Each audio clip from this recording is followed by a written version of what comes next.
everybody. I'm Chris Yaw. Welcome to Church Next. This is a place where energetic Christians come to hear from experienced mentors, from people doing interesting, innovative, and creative jobs building healthy congregations. And today we're joined by a man who's doing just that. His name is the Reverend John Helmiere. Is it Helmiere or Helmiere?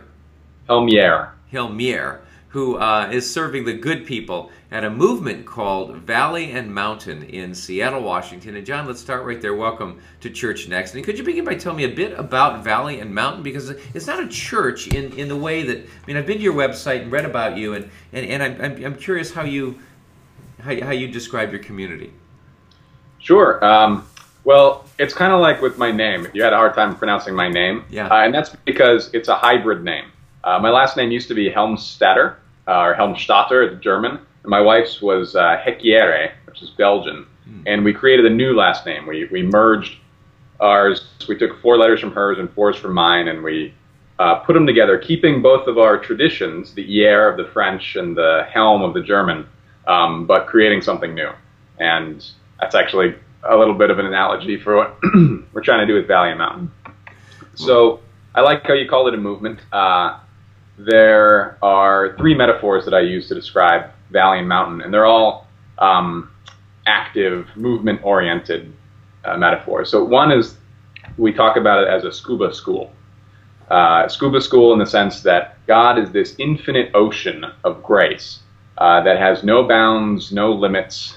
There's no end to the possibilities that we can experience by diving deep, but most of us live on the surface. We live in little lifeboats on the surface and are afraid to go down deep. We don't know how to do it. We don't know how to work the instruments, the tools, the theological and spiritual disciplines that can help us go down into it. So we talk about Valley and Mountain as a scuba school that tries to equip people and accompany them to go deeper and deeper and wider and broader on that journey. Okay. So that's one metaphor for it. Another is a compost bucket. So this is, instead of us going out and trying to save the world with this kind of, we're the Christians, we're the church, we're going to make everything better, we try to think of ourselves as used up, chewed up yard scrapings and food scraps that get put into this bucket, stirred around with the Holy Spirit, and turned into something that's actually fertilizer, which is not the most glorified of of substances, but that does no good on its own, needs to be spread out in the community and to help generate and germinate in soil that supports other movements for justice and peace and the common good in our neighborhood. And then finally, our third is as an open source software program. So we talk about open source church where, you know, if you're not big on computers, we'd say Wikipedia. It's kind of easier to understand. It's always growing. It's always accepting new inputs and changing as we go. So those are some metaphors we use to describe it. Yeah, some of them, well, all of them creative. And I'm curious then. So this helps describe, you know, kind of the larger swath, the vision, the kind of the mission, the metaphors here help fill in those colors. Tell me, how often do you meet? How do you meet? How do relationships grow and get nurtured? Sure, and that's one of the ways we're also not conventional as a church. We actually don't meet every Sunday for worship. We have a whole variety of different kinds of gatherings. And we don't say that any one of those gatherings is the central piece of who we are. We have, you know, our small group gatherings like a lot of churches do. We have what we call Great Mysteries on Tap. We were using Theology on Tap and then found out that was trademarked by Catholic Diocese in Chicago, so we had to change the name. And that's, you know, a theology pub kind of thing. We've got these 6-week experiments, which we took from Mark Scandrett's community called Reimagine in San Francisco, where we try on different practices for 6 weeks, believing that in the doing of things, we can get closer to the truth sometimes than in the discussion of things.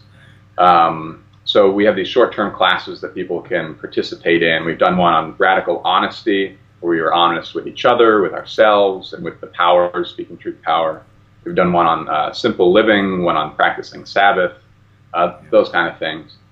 And then we have our celebrations, which is what is closest to how people think about church services.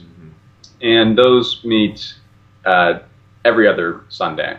And it's a very different format for that. You want me to explain about that format? Love to hear it. Yeah. Well, we have the services in 3 different movements, we call it. The first movement is actually kind of similar to church. We come together, we have a welcome, passing the peace, some prayers, some song. That kind of gets people together and gathered as one. But that only lasts, and then there's a sermon for 30, 40 minutes. And then we break out into what we call encounter groups. And we use this term encounter groups because we say you're encountering God, you're encountering the holy, the divine. And we realize that people nowadays encounter God in 100, 1,000 different ways. And one person might actually need something different on a different day. One day, the last thing I want to do is sing songs. It's just not how I'm going to connect. What I need is to be silent. On another day, I'm just so wrapped up in my own little junk that I need to get outside myself and think about somebody else. So we have these encounter groups going on, which each have leaders, because we realize that if you're just saying, go do whatever feels good to you, whatever feels like you'll connect to God, most people have no idea. They just feel awkward and ill-equipped. So we decided we need to have facilitated groups to do this. So we have between 3 and 5 at each of our celebrations. They could be a variety. At our last one, we had a group reading some scripture together, a group singing Christmas carols, and a group making sandwiches for local homeless ministry. And we had the leader of the homeless ministry come in and talk to us about it. The service before that, we had a group doing meditation, a guided meditation. We had a group doing dance. We had somebody who does sort of dance that accesses, it's a sort of spiritual form dance, teaching that. And in another room, we had the leader of Mothers for Police Accountability, a local grassroots group that organizes African-American mothers to improve police community relations, particularly with their sons. There's some real issues here in Seattle with that. It's a whole variety of things. It could be Quaker meeting, we could have yoga, we could have anything under the sun. And so that's the second movement. And then there's a third movement? Yes, and then the third movement is the love feast. So we regather back together and we encounter God and each other in the breaking of bread and the sharing of festive drink. And it's a very sort of low church form of communion, or the Eucharist. The thing is that it's all very liturgically wrestled with, and we put an enormous amount of effort into crafting a liturgy that has deep theological, symbolic value. A lot of people would never know it. It doesn't look that way on the surface, but I think it has that within it. Well, that's often a sign of good liturgy, isn't it?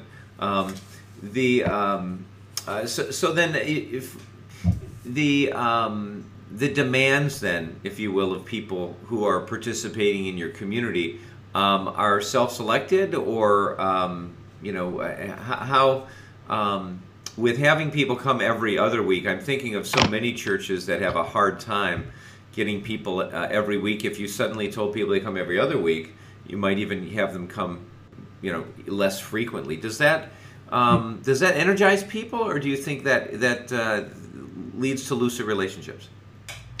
Well, we're not in the mindset of that's church. It's not coming to church isn't coming to celebration. Yeah. It is participating in the life of Valley Mountain, which has many manifestations. We think of ourselves as a network of relationships that's rooted in grace and guided towards this vision, and that crystallizes into activities that are relevant to that. But those activities aren't who we are or what we're doing. They're simply manifestations that are more clear of who we are and what we're doing. But people actually get together throughout the week all the time. That's one of probably our greatest success at Valley Mountain, has been to form bonds of love.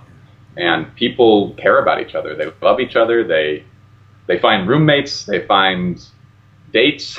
They find they find friendships and belonging and trust and the chance to be vulnerable, and on and on and on. Yeah. So I consider those to be part of our ministry. Sure. And is it all ages come, John, or do you have a median age, or? It's a young median age. I'd say mid 30s, but it's a spectrum. I'm 30, and I'm almost the youngest guy in the community. There's just not a lot of 20-year-olds living in our neighborhood. Okay. We have some children, and so they're younger, but in terms of adults, yeah, we're strong with 30s, and then some 40s, and trickles out in 50s, 60s, 70s. And how do people hear about your community? And when did you start, and how has it grown? You know, it's word of mouth. It's almost 100% word of mouth. We've put very few resources into advertising and publicity. We don't have a lot of resources financially to do that with. But that's not been the reason. The reason is that it's an unusual community, as you're hearing. So it can be really difficult to describe that. I've spent hours, days trying to design a poster that explains what we are, and I can't do it. I mean, I try, and I put them up and stick them around, and we've had some people show up because they saw an interesting poster, but almost everything is word of mouth. Yeah. And I've realized, too, that the big events, going to the farmers markets, having booths, speaking, I do a lot of speaking around the city, and particularly with social justice things, rallies, and educational events, that kind of thing, yields very, very few people, which I've been surprised about. Yeah. It's almost 100% me or other people involved in some ongoing community, whether it be the volunteering at the food bank or volunteering at some other organization, whether it be part of a running club or a yoga group or a work environment. It's those relationships where people start to ask questions and say, that sounds neat, and I'll come with you. Sure, sure. And then how do bills get paid? Or it sounds like you don't really have that many. We don't have a lot of bills. I am paid, and so that's our main bill. So we're United Methodist. As most churches. Yeah. We're a United Methodist congregation, so they've been supporting us since the beginning. We started 2.5 years ago, or that's when my appointment started. That's when I walked out the door of a friendly person's basement that we were staying with in Seattle, and said, today I started church. Yeah. And I started walking around the neighborhood, going and talking to shop owners, asking about how long they've been there, what they thought about the area, what were the issues, blah, blah, blah, hanging out in coffee shops, and slowly gathered emails of people who said, what you're doing sounds interesting, keep me posted. So the UMC is given a 5-year grant, 20% decreasing each year in terms of some funding. They set a salary and made up a budget, I don't know where, out of thin air. Yeah.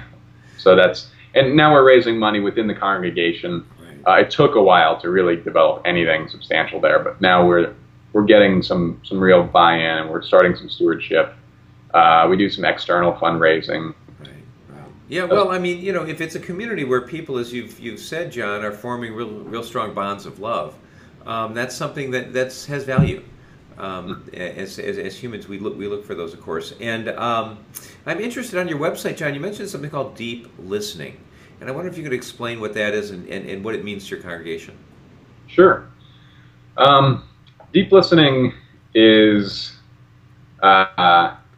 deep listening compared to listening is like agape compared to love. It's a certain type of listening. Like agape is a certain type of love. It's a self-giving listening. It's something that... like we say with agape, that it's not really about what you're getting out of it. It's about this care for the other. And with deep listening, that's a similar idea. What you're doing is you're trying to open the gates of your heart, the windows of your mind, and allow the other person's experience or the Spirit's, God's message or power to penetrate and to transform you. So it's this sense of not listening to simply gain knowledge or learn something, but to be altered by an alternative point of view, or by the Spirit's mysterious power. And I kind of think about it as a prerequisite to mystical experience and a prerequisite to multicultural community. Yeah. Okay. I'm just jotting some of that down there because, I like the first thing you said about deep listening being self-giving, because so often in conversations we're formulating what we're trying to say while the other person talks. And part of that, of course, is because we're able to comprehend faster than most people talk. But it is in a time of increased demands and change and that kind of thing where you need to get more done with less. That listening is often something we short circuit, isn't it? Definitely. Yeah. We talk about listening a lot in our community, and talk about the normal types of listening, like initial listening, which is where you listen to opening remarks, form an opinion, and wait till it's your turn. Well, and often that's the initial listening is when you forget the person's name who just introduced themselves. Oh, yeah. It always takes me, maybe that's just me, they always introduce themselves and I always have to ask again. Yeah, that's a huge part of it. Or selective listening, where you're only listening for the parts that fit in and that confirm your pre-existing opinions and worldview. Mm-hmm. And I think we all struggle with that. Yeah. So, yeah, we talk about it a lot in our community, and honestly, we're not that good at it. We are working on it. I don't think we're worse than in other communities. I think it's just our culture doesn't prize that. Yeah. So it's a long, ongoing process, and I'm realizing how difficult it is. Like a lot of preachers, you preach a sermon, and then somebody says, "Thanks for the message of XYZ," which is not what I just thought I was saying, but I know. God bless you. Yeah, if you got it. Yeah, exactly. That happens, doesn't it? And but I'm curious because listening is such an important part of life. But I mean, you never really take a class in listening. I mean, maybe there's part of a class that you might take in college, or there's some kind of. But listening obviously it plays an important role in your work. It absolutely does. That's a huge part of how we've. How we formed out of no community, how a community is formed. It really, I realized it wasn't by me having this exciting, brilliant, creative vision, although of course I have that. It's much more about the fact that when I met people, they found something surprising in our conversation. And the most surprising thing is I seemed to be listening to what they were saying. No, I don't always do it. Sometimes I'm stuck on my own concerns and my own, things that I want to say and find out a way to say. Mm-hmm. But when we have a really good conversation, it's because I'm actually taking in what their concerns are, and hopefully they are too, and something new develops. Well, it's a gift, isn't it? Deep listening. It is. Yeah, I think it's a grace. Yeah. So, do you teach classes in this? Do you have, I jotted down a couple of names you mentioned: Radical Honesty, Simple Living, Practicing Sabbath. Do you ever have a kind of a listening training of sorts? People have been asking for that in our community. I haven't done it yet, but at least you're listening to them. I'm listening, but just not responding. We say that deep listening is the one ground rule that we have for all of our things. Everything we do has a dialogue component to it. So, you heard the Great Mysteries thing. A lot of churches I know, it's more like they bring in a speaker and they speak, and then maybe there's some Q&A. We don't do it that way. Me or somebody has maybe a 10-minute sort of presentation, and we spend an hour and a half batting it around together. Even in our services, my sermons usually have a talk back, kind of back and forth component. And then we have the love piece at the end where people are encouraged to be dialoguing with each other. It's not just the passing the piece, shake the hands, say hi, although we do that. It's really giving time for people to connect. The small groups are all about that. In all those settings, we say deep listening is the ground rule, and I give a little brief explanation of it. But deep listening is on the docket for one of these 6-week experiments. Well, and I guess the reason I'm so curious is because I'm hearing that more and more from people that I interview, that talking, that providing a way for people. I mean, I've trained my people very good to sit for 20 minutes and act like they're listening.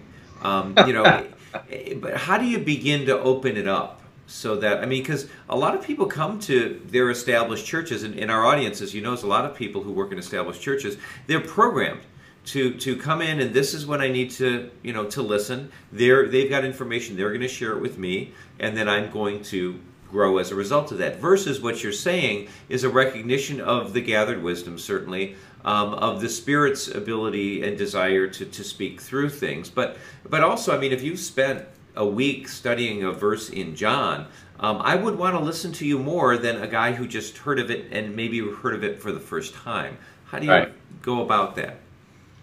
Yeah, that's a huge, that's kind of where we're at. We're trying to figure out that balance. And the kind of people that are showing up to Valley Mountain, or at least that are staying after an initial connection, are not the people who want to be taught. They're the people who want to mature. And so we actually don't talk about sort of growing in faith. We talk about maturing in faith. And that has, and I've used that word very specifically because growing in faith is often associated with kind of a program. You know, you go through these steps and you'll get there, and you need to have kind of the master get you there, that kind of thing. And maturing is a much more organic, internal process that happens with good conditions and that kind of thing, but tends to happen from within. And I got this from my experience with an incredible youth pastor, who my family wasn't really religious, but I started going to youth group when I was a teenager at kind of a liberal evangelical church, Methodist Church in Florida. And this youth pastor, very different theology than I have, but didn't try to implant that in us. Really tried to bring about a unique faith that we could claim for our own. We even wrote our own creeds in this youth group after we had been through a year of Bible study and that kind of thing. She didn't just say, yeah, write the creed and go for it. You know, there was training and intentionality around it, but it was from within, something that we could own. So I've always believed in that. And so we try to structure things like that with Valley Mountain. I'm definitely the leader there, but instead of the word we use for me, the two titles that I have are the minister of listening and the convener. And most people call me the convener. That's the main term I use. And that has the connotation of bringing people together, you know, convening a meeting, getting it going, and setting the ground rules and kind of arbitrating and moving us along, but not the not the mouthpiece of God, simply someone who is creating conditions and gathering the people together so that something new can emerge. It's similar to Quaker theology. I mean, in terms of their value of listening and of shared knowledge among folk who are there. Definitely. My wife actually went to a Quaker school growing up, and that's sort of what resonates most spiritually with her. And that's rubbed off a lot on me. There's a lot of Quaker influence in our community. I think that influenced John Wesley. He was this theological mutt, and we're in that tradition as well. Okay. Let's see. So from your vantage point, well, let me first get into this because I know, and you've mentioned it briefly, but I know some of your background is being very socially active. Tell me to the degree in which you are, and hence the congregation. It's a huge part of my faith. I think, to bring up Wesley again, he said there's no gospel apart from the social gospel. Mm-hmm. And this was before the 20th century sort of Rauschenbusch social gospel movement, but there was no way to get away from the importance of visiting the sick and trying to change a system that produced oppression and poverty in such widespread suffering that was unnecessary. So it's a huge part of who I am in my faith. what makes me tick, how I connect to God, all those things. What are some of the big issues for you right now? Economic justice is kind of maybe the biggest one here in Seattle.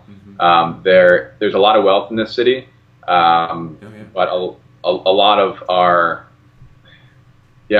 excess is on the backs of a huge underclass of workers that's making the whole thing, that's lubricating the whole machine, and there's been a race to the bottom in that group. Everybody started subcontracting out the low-level workers, and so it gets around union stuff, it gets around a lot of employer law, and just creates, a race to the bottom. Mostly people of color, many immigrants.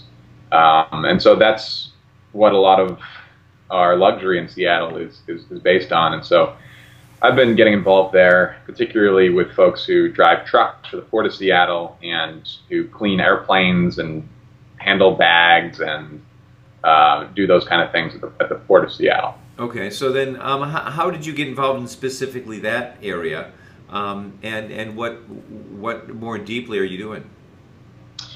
I got involved just by chance. When I showed up, I had energy and excitement about getting involved in the city some way or another. Yeah. And I had a colleague who said, come to this meeting with me and you can learn about some issues with the Port of Seattle. And so I started getting involved there. I was very skeptical because there was kind of a unionizing push going on, and I wasn't sure about unions. It didn't resonate with me so much, like I think it doesn't for a lot of my generation. It just seems sort of like a dinosaur institution. But as I've been involved for 2.5 years with this campaign, I've seen the extent to which people are exploited, to which the system is manipulated by those who can donate to elected officials' funds, who have the ear of those with power, who have power themselves, and how enormously difficult it is for those with very little institutional protections, very little confidence about their own voice being heard or their own security and their jobs being kept. I've watched people who've raised themselves up as voices and public faces of the campaign be fired time and time again. I've gotten real firsthand sort of look into what all these prophets were talking about when they're saying you trample the heads of the poor and sell the poor for a pair of sandals, sell the needy for a pair of sandals. It's been sick. It's been shocking and evil to see what's, I've seen this shocking evil stuff as I've gotten involved, and frankly, it's just fueled a fire to be more involved. And I talk about this, and my community hears about it. I try to be careful not to simply push my opinions on other folks. I realize that there's a difference between my analysis and interpretation of a situation and truth. I realize that those are not the same thing. But where I go is to talk about the absolute necessity to get involved beyond charity, and go to try to tackle some of the roots of these problems. Because as far as I understand it, Jesus' main message was the kingdom of God, which is a reality of, a potential reality of life as it could be, if life as God wishes it to be. And certainly our world doesn't look like that. So that's kind of how I get at it. At first, it was kind of me organizing these events or inviting people to events and trying to get folks to show up. And I found that's really not worked. When some people get involved. I mean, one good thing is, I would say we've probably had a dozen people at Valley Mountain become sort of mobilized and activated and take their first steps of public witnessing. And I'm really excited about that. However, it's not stuck. People have done that, but they don't really know how to get in deeper. And so I've changed from this kind of top-down organizing model where I'm going to set the issues and put it out there. It's much more of a broad-based thing. And we're trying to get people in our congregation to become known for the work that they are already doing. Because a lot of our people are activists who came to the community because they wanted a spiritual home that would support them in that. But a lot of our people, most of our people aren't. So it's like, let's point out the work that these folks are doing and help our other people come around them and support that, so that they have a wide variety of options where they can connect, whether it's immigration issues, whether it's race issues, whether it's environmental, economic, all these kind of things. And I'm very hopeful that that's going to be highly effective and continue on our model of develop bonds of love. So then the activism that you get involved in, and I think a lot of congregations are like that. There's always just a minority who are going to say, okay, great, that's it, that's what we have to do. And yet you go home and you kind of wrestle with the sense that Jesus was one who mixed it up with those in power and called out instances of injustices and that kind of thing. And here you are, and others are trying to emulate. And the quote comes to mind, John, the problem with the church is that nobody wants to persecute it. That you know, if we were places that were taking a stand like Jesus was, perhaps we would score higher on the relevancy meter. Yeah, I think that's absolutely right. When I'm looking around and seeing churches that are growing in our country, I think it's what I see is churches who are saying things that are controversial. I don't necessarily mean the mega church prosperity folks. That's kind of another story. That's tapping into another desire in people. But apart from that, what I'm seeing is churches who are saying very alternative things, things that are pushing people to be countercultural. Unfortunately, it's often very reactionary kinds of things. You know, let's go back to patriarchy and these kind of the anti-progress sort of religious narratives. But they're saying things that are causing people to make a stand. And I think that if we make Christianity out to be this sort of self-help thing or something that's just kind of a pleasant addition to our life, then we're totally missing the gospel, and it's not going to connect folks. So that Christianity is more than a self-help lifestyle. I want you to elaborate that. And I asked that rhetorical question. Then what is it? What is Christianity? Well, I just read a quote from a well-known Catholic theologian that said, Christianity is the attitude of awe before the value and dignity of the human person.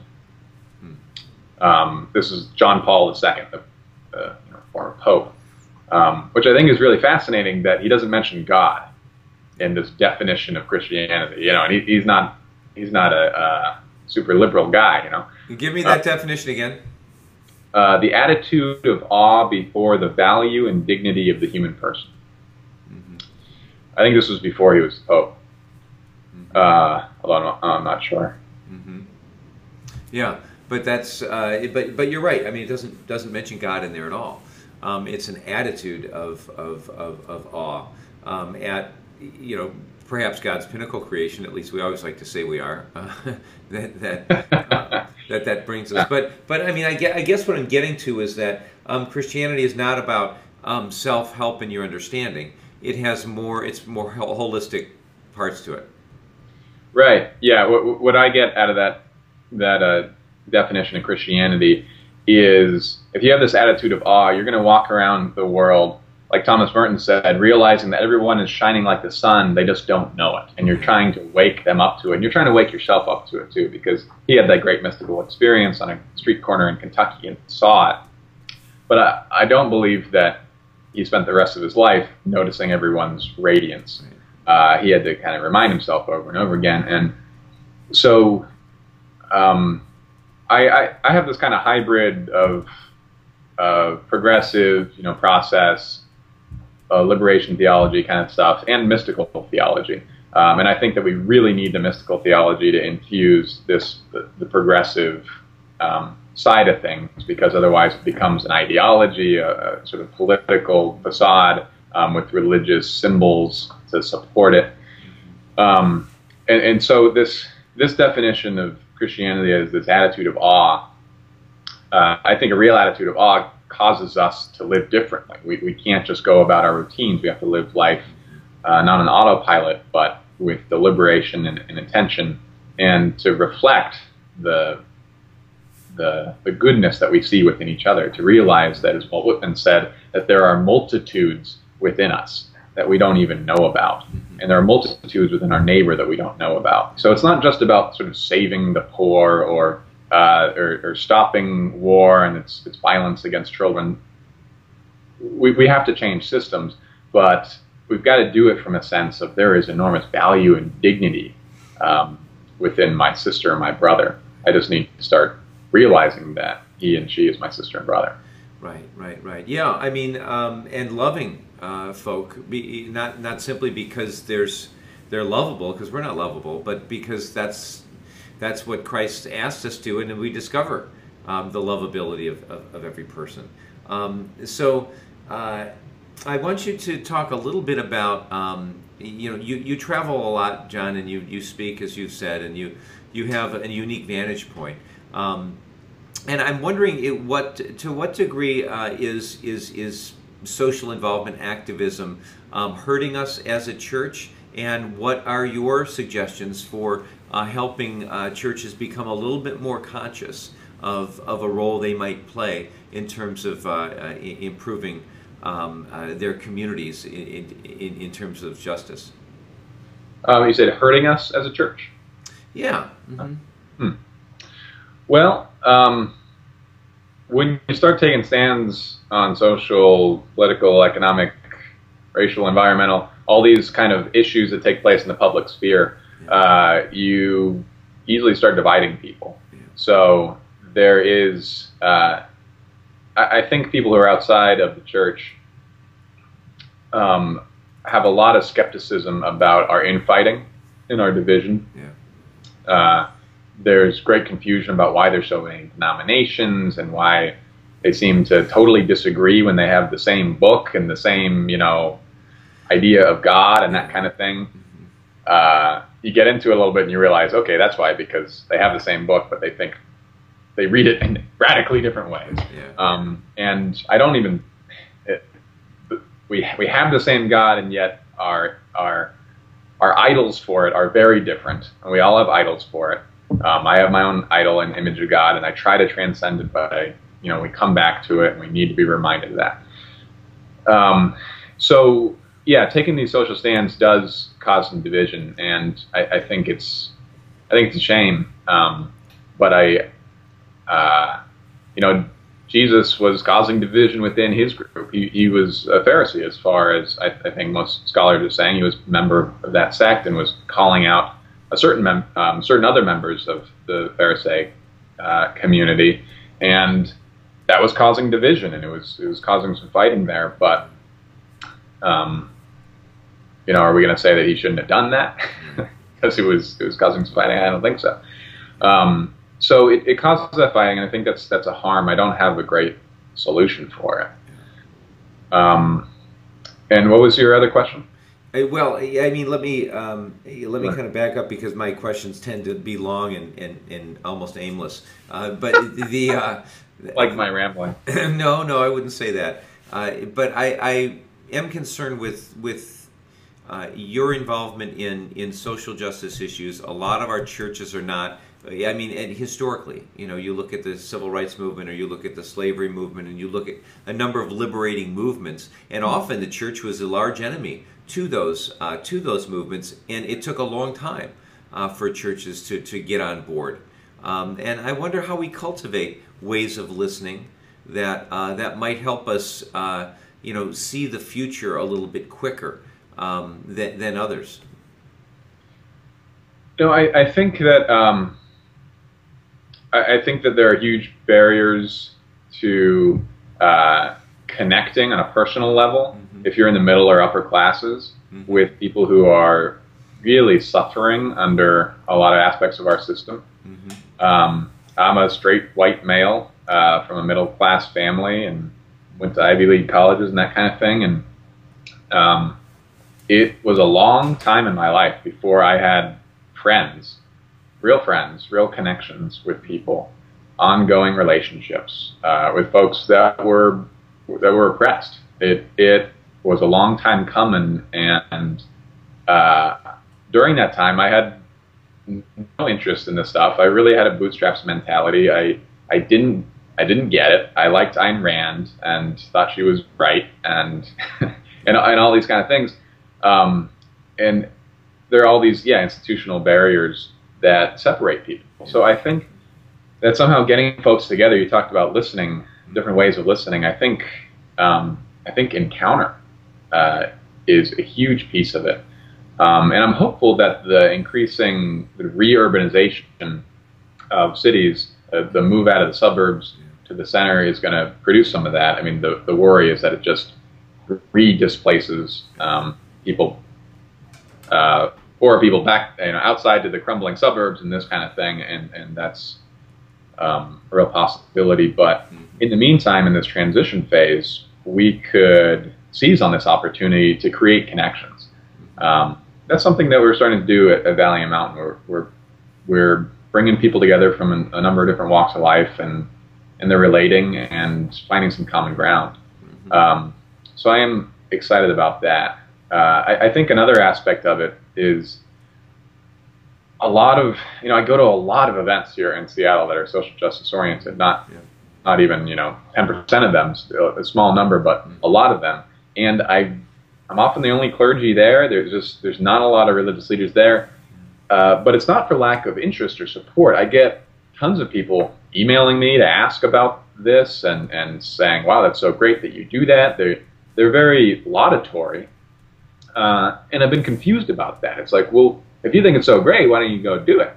And I think the answer lies in this sense, which I think is a false sense, of being prophetic. Or engaging in social justice as a charism, as a gift you may or may not have, as a calling you may or may not have.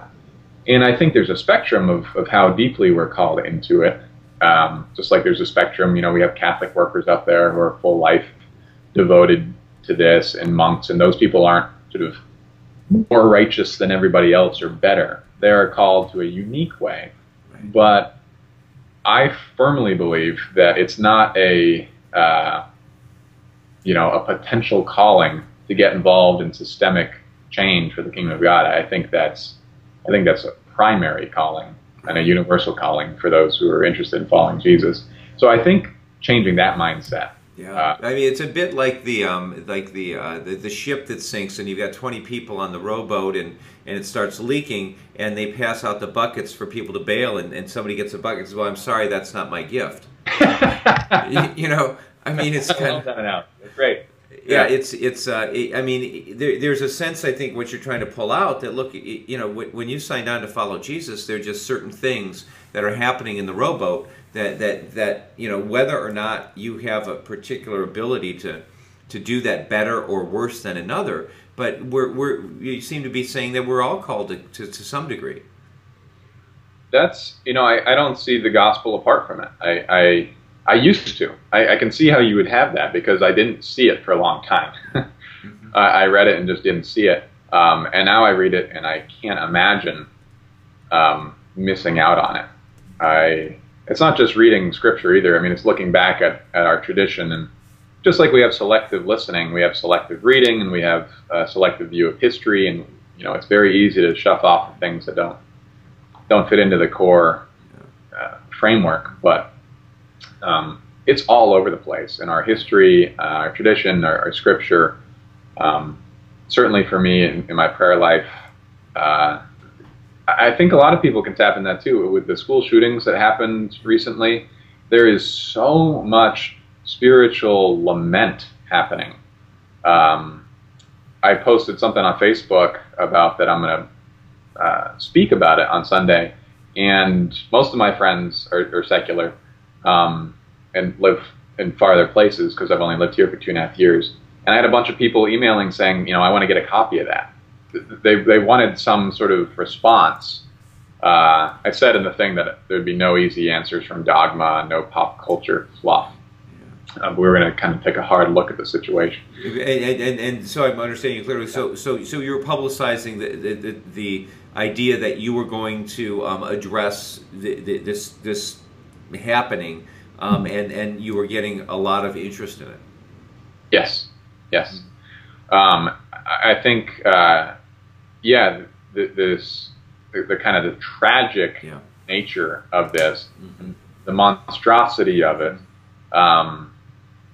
just hit people, and they realized they needed they wanted to do something. They wanted to, maybe not to take action about it, but they needed some kind of deeper way to engage their feelings around it, and their broken hearts around it. And I think that, I mean, this is one event that got brought into people's lives through intense media coverage, but this is happening all around us. Maybe not to the sort of horrific, monstrous magnitude, but awfully close. I mean, there's in tens of thousands of people shot every year in our country. There's people hungry.